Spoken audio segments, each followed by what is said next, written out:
இது எந்தெந்த வருஷம். இப்போ நான் வந்து நம்ம அந்த 10th புக்கை படித்து வச்சுருந்தோன்னா அந்த 10th ஒரு 6 லெசனை முடிச்சிருந்தோம்னா டக்கு டக்கு டக்கு டக்குன்னு அடிச்சிடலாம். சைமன் குழு எப்போ வரும்? 1927. இந்த சைமன் குழு எதுக்கு வருது? மாண்டேகு செம்ஸ்போர்டு சீர்திருத்தம். மாண்டேகு செம்ஸ்போர்டு சீர்திருத்தம் எப்போ? 1919. அதில் கொண்டு வந்திருக்க சட்டம்லாம் கரெக்டாக இருக்கா அதை செக் பண்ணுறதுக்காக 10 வருஷம் கழித்து தான் சைமன் குழு போடணும். ஆனால் இவங்க ஒரு 2 வருஷத்துக்கு முன்னாடியே சைமன் குழு போடுவாங்க.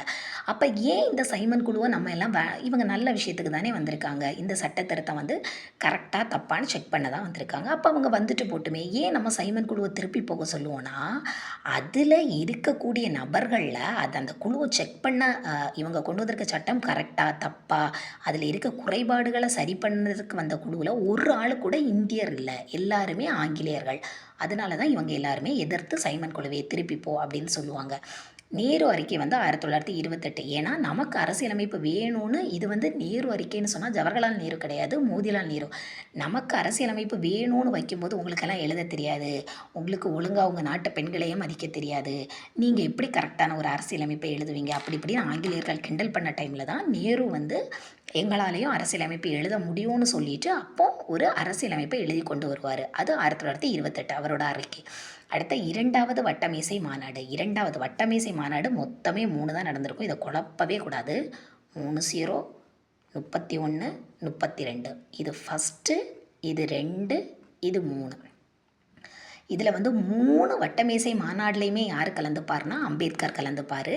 இதில் காந்தி கலந்துக்கிற ஒரே வட்டமேசை மாநாடு இந்த 31 மட்டும்தான். அப்போ 2வது வட்டமேசை மாநாடு ஆண்டு வந்து 1931.